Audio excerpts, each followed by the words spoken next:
সদীয় পুরনো কথা। রেতিলে এলাকার কাছে বসা একটা ছোট্ট গ্রামে ফাতিমা বিবি নামে একজন গরিব কিন্তু নেকদিল মহিলা থাকতেন। তিনি সকাল থেকে সন্ধে পর্যন্ত বাজারে ছোটখাটো জিনিস বেচে জীবনযাপন করতেন। তার কাঁধে জীবনের অনেক ভার ছিল, কিন্তু হৃদয়ে ঈমানের আলো এবং আল্লাহর উপর তাওয়াক্কুলের মজবুত দেয়াল ছিল, যা তাকে প্রতিটি মুসিবতে সামলে রাখত। তার এক ছেলে ছিল সুলেমান, যে বয়সে যুবক হয়ে উঠেছিল, কিন্তু তার চরিত্রে চালাকি আর আলস্য এতটাই মিশে গিয়েছিল যে গ্রামের লোকেরা পিঠের আড়ালে বলতো, এই ছেলে বুদ্ধিমান তো আছে, কিন্তু কাজ ছাড়া প্রতিটি লাভের রাস্তা খুঁজে বেড়ায় বিনা পরিশ্রমে। আল্লাহ তাকে হিদায়েত দিন। ফাতিমা প্রতি রাতে নামাজের পর রবের কাছে দোয়া করতেন, ইয়া আল্লাহ, আমার ছেলেকে নেক রাস্তায় চলতে শেখাও, তার দিমাগে আলো দাও এবং হৃদয়কে সত্যের সাথে ভরে দাও। সে তোমার রহমতের মুখাপেক্ষী। গ্রামের নাম ছিল আল কারিয়া, যা সাহারার কিনারে বসা ছিল। সেখানে পানির খুব অভাব ছিল এবং লোকেরা উটে চড়ে মালপত্র নিয়ে জীবিকা নির্বাহ করত। ফাতিমার ঘর ছিল একটা ছোট্ট ঝুপড়ি, দেয়াল মাটির ছিল এবং ছাদ গাছের ডালপালা দিয়ে তৈরি। সকাল হলেই তিনি বাজারে যেতেন, যেখানে নানা রকমের সওদাগর আসত, কেউ মশলা বেচত, কেউ কাপড়। কিন্তু ফাতিমার দোকান ছিল ছোট, শুধু কিছু ফল আর সবজি, যা তিনি নিজে উৎপাদন করতেন বা প্রতিবেশীর কাছ থেকে কিনে নিতেন। সুলেমান সারাদিন গ্রামের গলিতে ঘুরে বেড়াত, বন্ধুদের সাথে হাসি ঠাট্টা করত বা চালাকি করে ছোটখাটো লাভ তুলে নিত, কিন্তু কখনো হাত লাগাত না কাজে।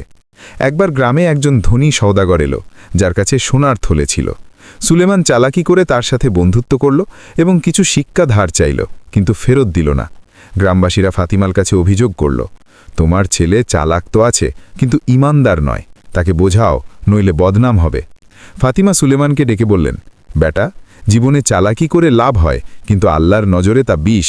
নেক কামাই করো, পরিশ্রম করে রুটি খাও। তোমার বাবা মারা গেলে আমি তোমাকে পালন করেছি, কিন্তু এখন তুমি বড় হয়েছ, নিজের রাস্তা বেছে নাও। সুলেমান হেসে বলল, আম্মি, দুনিয়া চালাকদের, আমি বুদ্ধিমান, দেখো একদিন বড় আদমি হব। কিন্তু ফাতিমার হৃদয় দুঃখে ভরে যেত। তিনি প্রতি জুমার নামাজে মসজিদে যেতেন। সেখানে ইমাম সাহেব হাদিস শোনাতেন। রাসূলুল্লাহ সাল্লাল্লাহু আলাইহি ওয়াসাল্লাম বলেছেন যে আল্লাহর উপর তাওয়াক্কুল করো, পরিশ্রম করো এবং সবর রাখো।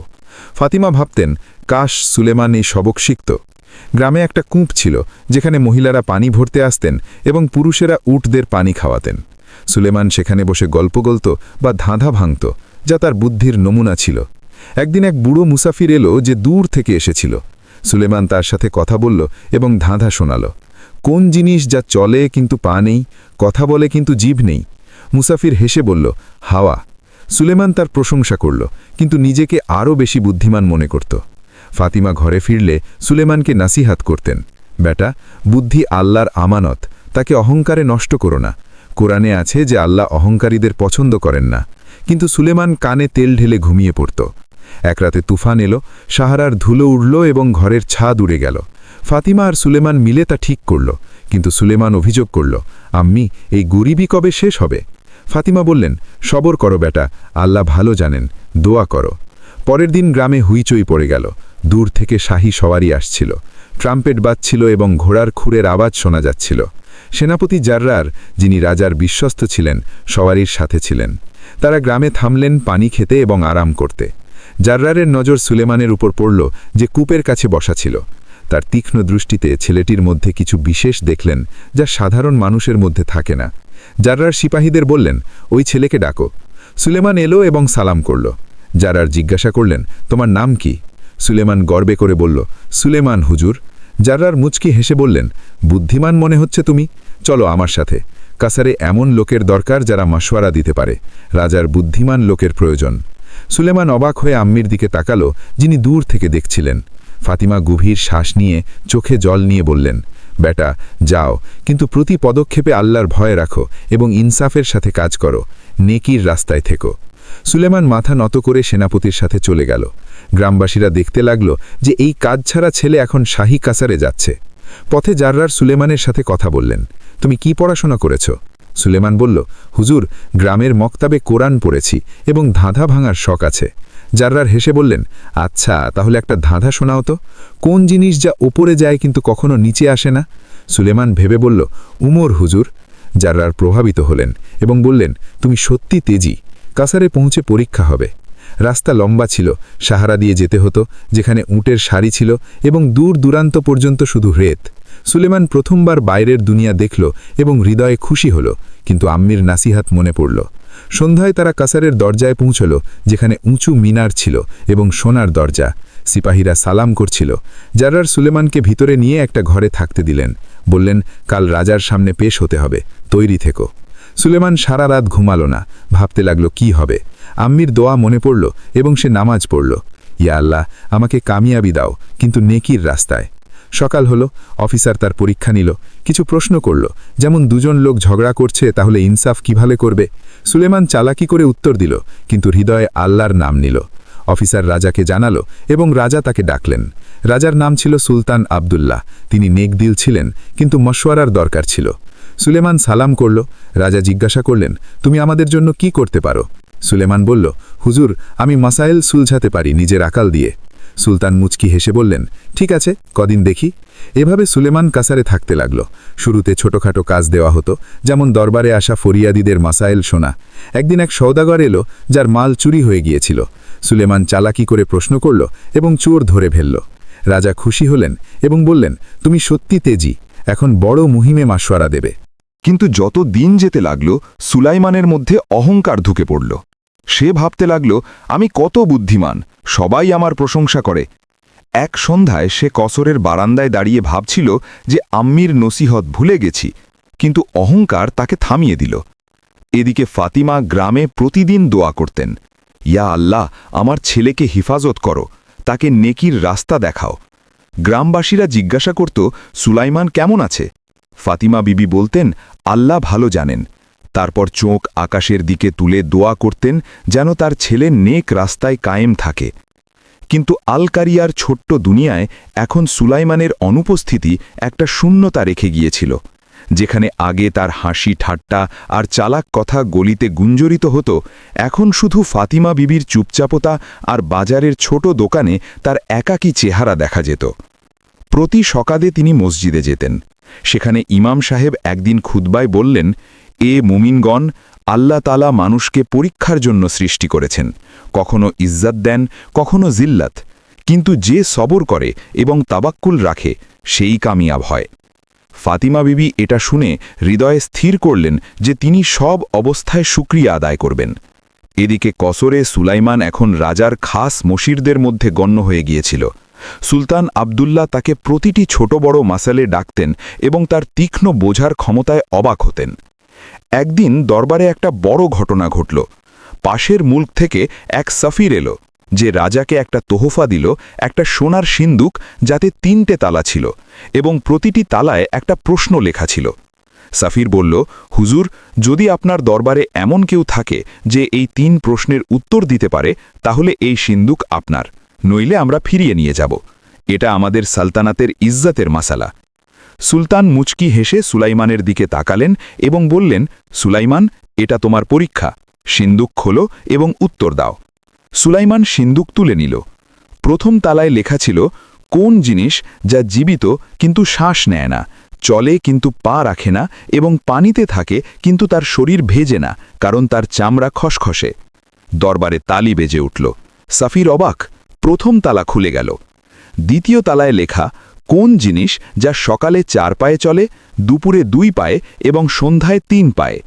এটা পুরনো ধাঁধা ছিল, কিন্তু সুলাইমান আবার দোয়া করে বলল, ইনসান, হুজুর শৈশবে হাঁটু ভর করে চলে 4 পায়ের মতো, যৌবনে 2 পায়ে এবং বুড়ো বয়সে লাঠির সাহায্যে 3 পায়ে। সাফির মাথা নত করল। দ্বিতীয় তালা খুলল। তৃতীয় তালা সবচেয়ে কঠিন ছিল। কোন জিনিস যা আল্লাহ ছাড়া কাউকে দেখা যায় না কিন্তু প্রত্যেকের কাছে আছে এবং যত বেশি ব্যবহার করা হয় তত কমে যায়। দরবারে নিস্তব্ধতা। সুলাইমান হাঁটু গেড়ে বসল, চোখ বন্ধ করল এবং হৃদয়ে ফাতিমার দোয়া মনে পড়ল। তারপর উঠে বলল, হুজুর, উত্তর হল ওমর বা আয়ু।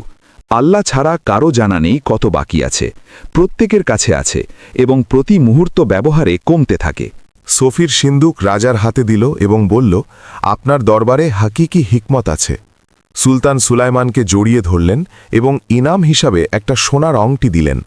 কিন্তু সুলাইমানের হৃদয়ে অহংকার আরও জোরালো হয়ে উঠল। সে ভাবতে লাগল, দেখো, দুনিয়ার সবচেয়ে কঠিন ধাঁধা আমি ভেঙেছি। আমার আকলের সামনে কেউ টিকতে পারে না। রাতে সে নিজের স্বপ্নের মহলে একা বসে ভাবল, আম্মের নাসিহাত গ্রামের মহিলাদের জন্য, আমি তো এখন সুলতানের খাস। পরের দিন আরেকটা বড় মাসলা এলো। সালতানাতের খাজানা থেকে কিছু সোনা গায়েব হয়ে গিয়েছিল। খাজাঞ্চি রাজার কাছে অভিযোগ করল, হুজুর, রাতে কেউ ভিতরে ঢুকে সোনা নিয়ে গেছে, দরজায় তালা অক্ষত ছিল। সুলতান সুলাইমানকে ডাকলেন, এটা তোমার আকলের পরীক্ষা, বের করো কে চোর। সুলাইমান খাজানা পরীক্ষা করল, মাটিতে কিছু চিহ্ন দেখল এবং চালাকি করে সিপাহীদের জিজ্ঞাসাবাদ করল। শেষে এক যুবক গার্ডকে ধরে ফেলল যে রাতের ডিউটিতে ছিল। সুলাইমান রাজার সামনে প্রমাণ পেশ করল। গার্ডের জুতোয় সোনার বুরাদা ছিল এবং তার পকেটে খাজানার একটা চাবি। গার্ড গুনাহ স্বীকার করল। সুলতান সুলাইমানের প্রশংসা করলেন, তুমি আমাদের চোখ কান। কিন্তু সুলাইমান অহংকারে এসে গার্ডকে বলল, তুমি ভেবেছিলে আমার আকল থেকে বাঁচবে, এখন জেলে পচো। দরবারে কিছু লোক সুলাইমানের কঠোরতায় নারাজ হল, কিন্তু চুপ রইল। রাতে সুলাইমান তার বন্ধু মাসির হাসানকে বলল, দেখো হাসান, এসব আমার আকলের কামাল, আল্লাহ আমাকে এই তাকাত দিয়েছে। হাসান নাসিহাত করল, সুলাইমান, আকল আল্লাহ আমানত, তাকে অহংকারে নষ্ট করো না। কুরআনে আছে আল্লাহ মুতাকাব্বিরদের পছন্দ করেন না। কিন্তু সুলাইমান হেসে এড়িয়ে গেল, তুমি পুরনো কথা বলো, এখন জামানা বদলে গেছে। এদিকে ফাতিমা স্বপ্নে সুলাইমানকে দেখলেন যে অহংকারে ডুবে আছে। তিনি ঘাবড়ে উঠলেন এবং তাহাজ্জুদ পড়ে দোয়া করলেন, ইয়া আল্লাহ, আমার ছেলেকে হিদায়েত দাও, তাকে তার অবস্থা মনে করিয়ে দাও। সেই রাতে কাসারে আরেক ঘটনা ঘটল। সুলতানের কাছে একটা চিঠি এলো পাশের সালতানাতের বাদশাহ জুবায়েরের কাছ থেকে। তাতে লেখা ছিল, আমাদের সালতানাতে 3টে মুসিবত আছে যার কোনো হল মিলছে না। যদি তোমার দরবারে কোনো হাকিমে হিকমাত থাকে তাহলে পাঠাও, নইলে আমরা যুদ্ধ ঘোষণা করব। সুলতান দরবার ডাকলেন এবং সুলাইমানকে বললেন, এটা তোমার সবচেয়ে বড় পরীক্ষা। তুমি জুবায়েরের সালতানাতে গিয়ে মাসাইল সুলঝাও, কামিয়াব হলে তোমাকে ওয়াজিরে আজম বানাবো। সুলাইমান অহংকারে মাথা উঁচু করে বলল, হুজুর, 3 দিনে সব হল করে ফিরব। কিন্তু হৃদয়ে আল্লাহ জিকির ভুলে গিয়েছিল। সফরের তৈরি হল। সুলাইমানকে শাহী সাওয়ারি, সিপাহী এবং তোহফা দেওয়া হল। পথে সে ভাবতে লাগল, আমি কত বড়, 2 সালতানাত আমার আকলের উপর নির্ভরশীল, কিন্তু আল্লাহ মর্জি অন্য ছিল। জুবায়েরের সালতানাতে পৌঁছতেই বাদশাহ সুলাইমানকে দরবারে ডাকলেন এবং প্রথম মুসিবত বললেন, আমাদের এখানে একটা কূপ আছে যা শতাব্দী ধরে পানি দিচ্ছিল, কিন্তু এখন শুকিয়ে গেছে। জাদুকররা বলে কোনো লানাত আছে, কোনো হল বলো। সুলাইমান অহংকারে বলল, আমাকে 3 দিন দাও, আমি হল করে দেব। কিন্তু রাতে সে ঘুমাতে পারল না। নিজের আকল লাগালো, কিন্তু কিছু বুঝতে পারল না।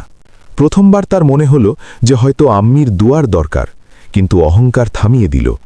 3 দিন কেটে গেল এবং সুলাইমানের কাছে কোনো উত্তর ছিল না। বাদশাহ জুবায়ের রেগে বললেন, তোমার প্রশংসা শুনেছিলাম, কিন্তু তুমি নাকারা বের হলে, এখন যুদ্ধ হবে। সুলাইমান ফিরে এলো, কিন্তু সুলতান তাকে দরবারে ডেকে ভমক দিলেন, তুমি আমাদের নাক কাটিয়েছ, এখন সাজা ভোগ করো। এবং এখান থেকেই সুলাইমানের জিল্লাতের শুরু হল। সুলতান তাকে অভিযোগ করলেন যে সে ইচ্ছাকৃতভাবে নাকামি দেখিয়েছে যাতে যুদ্ধ হয় এবং সে লাভ তুলতে পারে। সুলাইমান সাফাই দিল, কিন্তু কেউ শুনল না। শেষে তাকে জঞ্জিরে বেঁধে জেলে ঢুকিয়ে দেওয়া হল। অন্ধকার কোঠুরিতে সুলাইমান একা বসে প্রথমবার কাঁদল।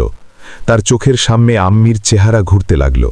সে মাথা দেয়ালে ঠুকে বলল, ইয়া আল্লাহ, আমি অহংকার করেছি, তোমার রাহমাত ভুলে গিয়েছি, এখন আমাকে মাফ করো এবং রাস্তা দেখাও। এবং সেই রাতে জেলে এক বুড়ো কয়েদি তার কাছে এলো, যে বছরের পর বছর বন্দী ছিল। সে সুলাইমানকে বলল, বেটা, এখানে প্রত্যেকে নিজের গলতির সাজা ভোগ করে, কিন্তু যে তওবা করে আল্লাহ তাকে মাফ করেন, দোয়া করো। সুলাইমান সারা রাত সিজদা করল এবং ফাতিমার প্রতিটি নাসিহাত মনে পড়ল। সকাল হতেই জেলের দরজায় হইচই হল।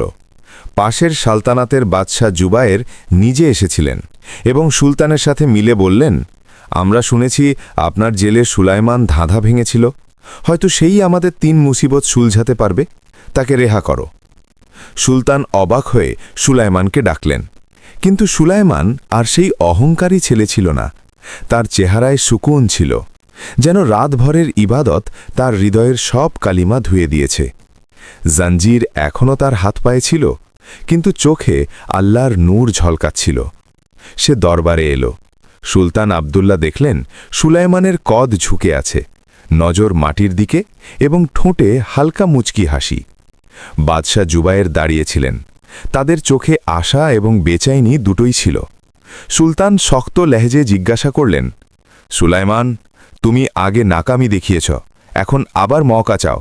কি গ্যারান্টি যে তুমি আবার ধোঁকা দেবে না? সুলাইমান মাথা তুলল। তার কণ্ঠে আগের চালাকি ছিল না, শুধু সিদিক ছিল। হুজুর, আগে আমি নিজের আকলের ওপর ভরসা করেছিলাম, আল্লাহকে ভুলে গিয়েছিলাম বলে নাকাম হয়েছি। এখন যদি মওকা মেলে তাহলে শুধু আল্লাহর রহমত দিয়ে উত্তর দেব। আমার আকল কিছুই না, শুধু দোয়া আছে যেন আল্লাহ আমাকে জারিয়া বানান। দরবারে নীরবতা নেমে এলো। জুবায়ের প্রথমবার মুচকি হাসলেন এবং বললেন, এমন সুকুন আমি কোনো হাকিমের চেহারায় দেখিনি। হয়তো এই সেই শখস যার আমরা খোঁজ করছিলাম। হুজুর, এই আজমাইশ দিন। সুলতান মাথা নাড়লেন এবং হুকুম দিলেন, জঞ্জির খুলে দাও এবং সুলাইমানকে শাহী মেহমান বানাও। কাল সকালে জুবায়েরের সালতানাতের জন্য রওনা হবে। রাতে সুলাইমানকে একটা সুন্দর ঘরে রাখা হলো। খানা আনা হলো, কিন্তু সে শুধু পানি পান করল এবং সারা রাত সিজদায় কাটাল। সে ফাতিমার প্রতিটি দোয়া মনে করল। ইয়া আল্লাহ, আমাকে শুধু তোমার রহমতের সাহারা চাই। আমার আম্মির দোয়া কবুল করো, আমাকে নেক রাস্তা দেখাও। সকাল হল। শাহী সাওয়ারি তৈরি। সুলাইমান সাদা লিবাস পরল, মাথায় পাগলি বাঁধল এবং আল্লাহর নাম নিয়ে রওনা হল। পথে জুবায়ের তার সাথে কথা বললেন, সুলাইমান, তোমার নাকামির খবর পুরো সালতানাতে ছড়িয়ে গেছে। যদি আবার নাকাম হও তাহলে আমার ইজ্জতও যাবে, বুঝতে পারছ? সুলাইমান বলল, বাদশাহ সালামত, ইজ্জত আল্লাহর হাতে। আমি শুধু কোশিশ করব যেন আল্লাহর রহমত দিয়ে হল বেরোয়, বাকি তার মর্জি। জুবায়ের অবাক হলেন যে এই সেই সুলাইমান যে অহংকারে উত্তর দিয়েছিল। এখন তার প্রতিটি কথায় তওয়াজু ছিল। সালতানাতে পৌঁছতেই দরবার সাজানো হলো। লোকেরা জড়ো হয়েছিল। 3 মুসিবতের কথা সবাই জানত। প্রথম মুসিবতের জিকির হল। সেই কূপ যা শতাব্দী ধরে পানি দিচ্ছিল, কিন্তু এখন শুকিয়ে গেছে। লোকেরা বলতো জিন্নাতের লানত। জাদুকররা তাবিজ বেঁধেছিল, কিন্তু কিছু হয়নি। জুবায়ের সুলাইমানকে কূপের কাছে নিয়ে গেলেন। কূপ গভীর ছিল, চারদিকে পাথরের দেওয়াল, নিচে শুধু রেত দেখা যাচ্ছিল। সুলাইমান কূপে ঝাঁকি দিল, তারপর আশপাশের জমি দেখল। কিছুক্ষণ চুপ থেকে আল্লাহর নাম নিয়ে জুবায়েরকে বলল, বাদশাহ সালামাত, আমার 3টে জিনিস চাই। একটা মজবুত রশি, একটা লোহার কটোরা এবং একটা সুস্থ উঁট। জুবায়ের হুকুম দিলেন এবং সব তৈরি হয়ে গেল। সুলাইমান রশি দিয়ে নিজেকে বাঁধল। কটোরা কোমরে ঝুলিয়ে কূপে নেমে গেল। নিচে অন্ধকার ছিল, ঠান্ডা হাওয়া বইছিল। সে কটোরা দিয়ে রেত খুঁড়তে লাগল। ঘণ্টার পর ঘণ্টা কেটে গেল। উপরে লোকেরা অস্থির হয়ে উঠল। শেষে সুলাইমান চিৎকার দিল, আমাকে উপরে টেনে তোলো। যখন সে বাইরে এলো তখন তার চেহারায় মুচকি হাসি ছিল। কটোরায় কিছু চকচকে পাথর ছিল। সুলাইমান জুবায়েরকে দেখিয়ে বলল, এগুলো পাথর নয়, সোনার টুকরো। শতাব্দী ধরে লোকেরা দোয়ার জন্য কূপে সোনার সিক্কা ফেলত। ওজন এত বেড়ে গিয়েছিল যে নিচের চট্টান চাপা পড়ে পানির রাস্তা বন্ধ হয়ে গিয়েছিল। এখন এই সিক্কাগুলো বের করো এবং চট্টান ভাঙো, পানি আবার বইবে। জুবায়ের হুকুম দিলেন। সিপাহীরা নেমে সিক্কা বের করল, চট্টান ভাঙল এবং কয়েক ঘণ্টার মধ্যেই পানির ফোয়ারা উঠল। লোকেরা চিৎকার করল, আল্লাহু আকবার। জুবায়ের সুলাইমানকে জড়িয়ে ধরলেন। প্রথম মুসিবত হল হয়ে গেল, কিন্তু আরও 2টো বাকি ছিল। সুলাইমান বলল, ইনশাআল্লাহ, আল্লাহ চাইলে সব হল হবে। দ্বিতীয় মুসিবত ছিল একটা বাগান যা আগে ফলদার ছিল, কিন্তু এখন শুকিয়ে গেছে। গাছ মূর্ঝে গিয়েছিল। মালিরা বলতো জমি বন্ধা হয়ে গেছে। সুলাইমান বাগানে গেলেন, গাছ দেখলেন, জমি খুঁড়লেন। তারপর এক কোণে কিছু পোকা দেখতে পেলেন। মালিকে জিজ্ঞাসা করলেন, কতদিন ধরে পানি দিচ্ছ? মালি বলল, প্রতিদিন জনাব। সুলাইমান মুচকি হেসে বলল, পানি বেশি দিয়েছ, শেকড় পচে গেছে। এখন 3 দিন পানি বন্ধ করো, তারপর একটা খাস তারিকায় পানি দাও এবং এই পোকাগুলো মারো যারা শেকড় খাচ্ছে। 3 দিন পর বাগানে আবার সবুজ সবুজ পাতা দেখা গেল। জুবায়ের অবাক হয়ে বললেন, তুমি জাদু করেছ?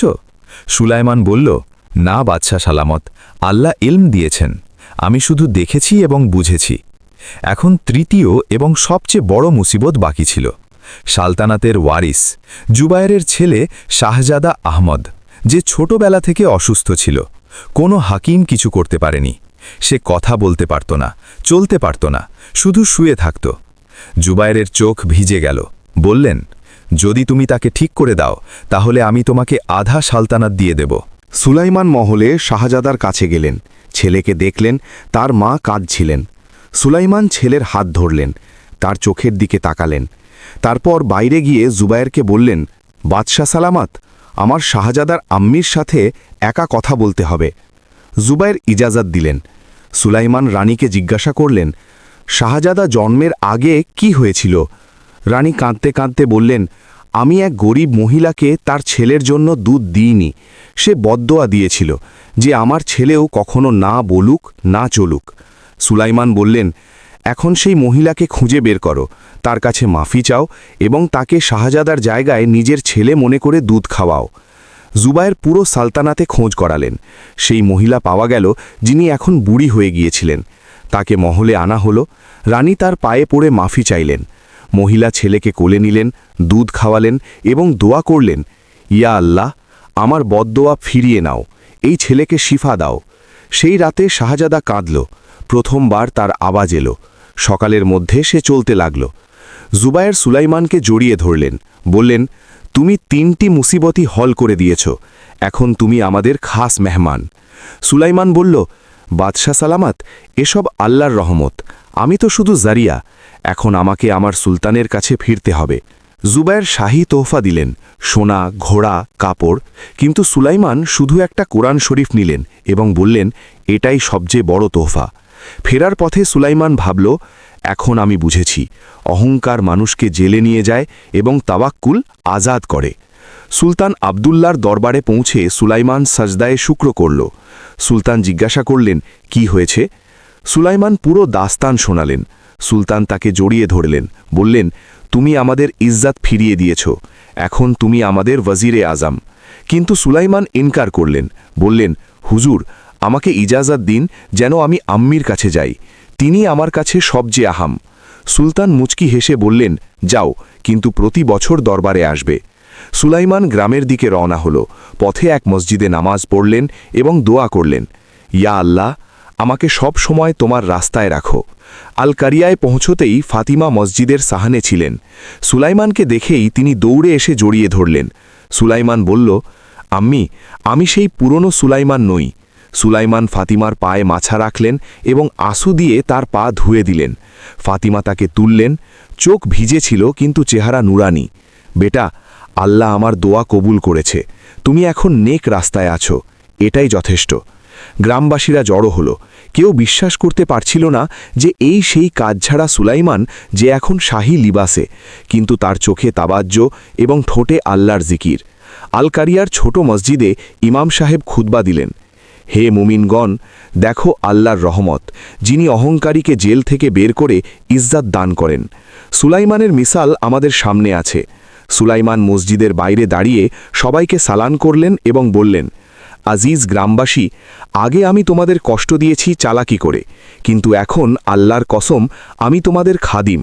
সুলতান যা কিছু দিয়েছেন তা গ্রামের ভালোর জন্য। সে শাহী তোহফা থেকে সোনা বের করে ইমাম সাহেবকে দিলেন, মসজিদ পাকা করো, মক্তাব বানাও, গরিব বাচ্চাদের পড়াও। তারপর উঁটে চড়া কাপড় এবং আনাজ গ্রামবাসীদের মধ্যে বিতরণ করলেন। এক বুড়ি মহিলা, যিনি আগে সুলাইমানের ওপর নারাজ ছিলেন, বললেন, বেটা, আল্লাহ তোমাকে জাযায়ে খ্যার দিক, তুমি আমাদের বদদোয়াকে দোয়ায় বদলে দিয়েছ। সুলাইমান তার পা ছুঁয়ে বললেন, মাফি চাই, আল্লাহ সব দেখছিলেন। ফাতিমার ছোট ঘর এখন মেহমানে ভরে গিয়েছিল। প্রতিবেশী মহিলারা এলেন, বাচ্চারা দৌড়াদৌড়ি করছিল। সুলাইমান আম্মিকে বললেন, আম্মি, এখন আমি এখানেই থাকব, কসরের দরকার নেই, শুধু তোমার কাছে। কিন্তু সুলতান আবদুল্লার চিঠি এলো, যাতে লেখা ছিল, সুলাইমান, যতদিন ইচ্ছা দরবারে আসবে, তোমার হিকমতের দরকার, কিন্তু গ্রাম ছেড়ো না। সুলাইমান জবাব পাঠালেন, হুজুর, আমি হাজির আছি, কিন্তু দিল গ্রামে। এখন সুলাইমানের জীবন নতুন রূপ নিয়েছিল। সকালে ফজরের নামাজ মসজিদে, তারপর গ্রামের বাচ্চাদের কুরআন ও হাদিস পড়ানো, দুপুরে খেতে পরিশ্রম, ফাতিমার সাথে বাজার যাওয়া এবং সন্ধ্যায় মসজিদের শাহনে লোকেদের মাসাইল শোনা। একদিন এক যুবক এলো যে সুলাইমানের মতোই কাজ ছেড়ে দিয়েছিল। সে অভিযোগ করল, জনাব, আমি পরিশ্রম করি কিন্তু কিছু পাই না। সুলাইমান তাকে কোলে বসিয়ে বললেন, বেটা, পরিশ্রম করো কিন্তু আল্লাহর ওপর তাওয়াক্কুল রাখো। আমি অহংকার করেছিলাম বলে জেলে গিয়েছিলাম, তওবা করেছি বলে আল্লাহ ইজ্জত দিয়েছেন। দোয়া করো এবং সবর রাখো। ছেলেটি মাথা নত করে সুলাইমানের হাত চুমু খেল। গ্রামে এখন পানির অভাব দূর হয়ে গিয়েছিল, কারণ সুলাইমান সুলতানকে বলেছিলেন একটা নহর বানাতে। নহরের পানি খেতে পৌঁছল, ফসল লহ লহ করে উঠল, লোকেরা খুশহাল হল। ফাতিমা এখন বাজারে যান না, সুলাইমান নিজেই সব সামলান। এক সন্ধ্যায় তারা আম্মির সাথে ছাদে বসেছিলেন। তারা চকচক করছিল। ফাতিমা বললেন, বেটা, তোমার মনে আছে সেই রাত যখন তুফান এসেছিল এবং ছাদ উড়ে গিয়েছিল? সুলাইমান মুচকি হেসে বললেন, হ্যাঁ আম্মি, সেদিন আমি অভিযোগ করেছিলাম, কিন্তু আজ বুঝি যে আল্লাহ প্রতিটি মুসিবতে কোনো না কোনো ভালো লুকিয়ে রাখেন। ফাতিমা তার মাথায় হাত বুলিয়ে দিলেন, এখন তুমি বড় হয়েছ, নেক হয়েছ, আল্লাহ তোমাকে সবসময় সালামাত রাখুক। কয়েক বছর কেটে গেল। সুলাইমান এখন গ্রামের সর্দার হয়ে গিয়েছিলেন। লোকেরা তাকে হাকিমে হিকমত বলতো, কিন্তু তিনি নিজেকে আল্লাহর গোলাম বলতে পছন্দ করতেন। একদিন সুলতান আবদুল্লাহ অসুস্থ হয়ে পড়লেন। চিঠি এলো যে সুলাইমান দরবারে আসুন। সুলাইমান আম্মিকে নিয়ে রওনা হলেন। ফাতিমা প্রথমবার কসরে যাচ্ছিলেন। দরবারে সুলতান সুলাইমানকে জড়িয়ে ধরলেন, বললেন, তুমি আমাদের সালতানাত বাঁচিয়েছ, এখন তুমি আমাদের ওয়ারিস। সুলাইমান ইনকার করলেন, বললেন, হুজুর, সালতানাত আপনার ছেলের মুবারক, আমি তো গ্রামেরই থাকব, শুধু দোয়া করি। সুলতান ফাতিমাকে দেখে বললেন, এই মা ধন্য যিনি এমন ছেলে দিয়েছেন। ফাতিমা সিজদা করে দোয়া করলেন। ফেরার পথে সুলাইমান আম্মিকে বললেন, আম্মি, আমাদের সব কিছু দিয়েছেন, এখন শুধু ইবাদত আর নেকির সময়। গ্রামে ফিরে সুলাইমান একটা বড় মক্তব বানালেন, যেখানে গরিব বাচ্চারা মুফত পড়ত। নিজে সকাল সন্ধ্যা পড়াতেন। একদিন জুবায়েরের চিঠি এলো যে তাদের সালতানাতে আবার কোনো মসলা। সুলাইমান গেলেন, হল করলেন, কিন্তু সবসময়ের মতো শুধু আল্লাহর নাম নিয়ে। বছরের পর বছর কেটে গেল। ফাতিমা বুড়ি হয়ে গেলেন। এক রাতে তিনি অসুস্থ হয়ে পড়লেন। সুলাইমান তার মাথার কাছে বসেছিলেন। ফাতিমা দুর্বল কণ্ঠে বললেন, বেটা, আমি যাচ্ছি, কিন্তু খুশি যে তুমি নেক আছো। সুলাইমান কেঁদে ফেললেন, আম্মি, আপনার দোয়া আমাকে বাঁচিয়েছে। ফাতিমা শেষ নিঃশ্বাস পর্যন্ত আল্লাহর নাম নিলেন এবং রবের কাছে পৌঁছে গেলেন। সুলাইমান জানাজা পড়ালেন। পুরো সালতানাত থেকে লোক এলো। কবরে সুলাইমান সিজদা করলেন, ইয়া আল্লাহ, আম্মিকে জান্নাত নাসিব করো। ফাতিমা রোফাতের পর সুলাইমান আরও বেশি ইবাদাতে মশগুল হয়ে গেলেন। তিনি প্রতি রাতে তাহাজ্জুদ পড়তেন, গ্রামবাসীদের খিদমত করতেন। একদিন তিনি মসজিদে বাচ্চাদের হাদিস শোনাচ্ছিলেন। রাসূলুল্লাহ সাল্লাল্লাহু আলাইহি ওয়াসাল্লাম বলেছেন, সবচেয়ে উত্তম শখস সেই যে লোকদের ফায়দা পৌঁছায়। তখনই তার তবিয়ত খারাপ হল। বড় বড় হাকিম এলেন, কিন্তু সুলাইমান বললেন, এখন ওয়াক্ত এসেছে, আল্লাহ ডাকছেন। শেষ মুহূর্তে গ্রামবাসীরা জড়ো হয়েছিল। সুলাইমান মুচকি হেসে বললেন, আমার আম্মির দোয়া আর আল্লাহর রহমত, এটাই আমার দৌলত। তোমরা সবাই নেক থেকো, তাওয়াক্কুল রাখো। এবং তারপর তিনি দুনিয়া ছেড়ে চলে গেলেন। জানাজা আল কারিয়ার মসজিদ থেকে উঠল। সুলতান আবদুল্লাহ এবং জুবায়ের দুজনেই এসেছিলেন। কবরে ফাতিমার পাশে সুলাইমানকে দাফন করা হলো। লোকেরা কাঁদতে লাগল, কিন্তু তাদের জীবনের মিসাল প্রত্যেক জিহবায় ছিল। গ্রামে এখন একটা মাজার বানানো হয়েছে, যেখানে সুলাইমান এবং ফাতিমার কবর আছে। লোকেরা আসে, দোয়া করে এবং তাদের দাস্তান শোনায়। বাচ্চারা মক্তবে পড়ে যে অহংকার জেল এবং তাওয়াক্কুল জান্নাতের চাবি। এবং আল কারিয়া এখন একটা মিসালি গ্রামে পরিণত হয়েছে, যেখানে নেকি, পরিশ্রম এবং আল্লাহর খৌফ প্রতিটি হৃদয়ে বাস করে। এই গল্প থেকে আমরা সবক পাই যে অহংকার মানুষকে জেলে নিয়ে যায়, কিন্তু তওবা এবং তাওয়াক্কুল তাকে আজাদ করে ইজ্জত দেয়। মায়ের দোয়া এবং আল্লাহর রহমত দিয়ে কোনো মসলা অসম্ভব নয়। নেকি এবং পরিশ্রমই আসল কামিয়াবি। দুনিয়ার সালতানাত ফানি। দোস্ত, যদি তোমাদের এই স্টোরি পছন্দ হয়ে থাকে তাহলে আমার চ্যানেল সাবস্ক্রাইব করো, তোমাদের রায় কমেন্টে অবশ্যই জানাও এবং ভিডিও লাইক করো, শেয়ার করো, যেন এমন নেক গল্প প্রতিটি ঘরে পৌঁছে।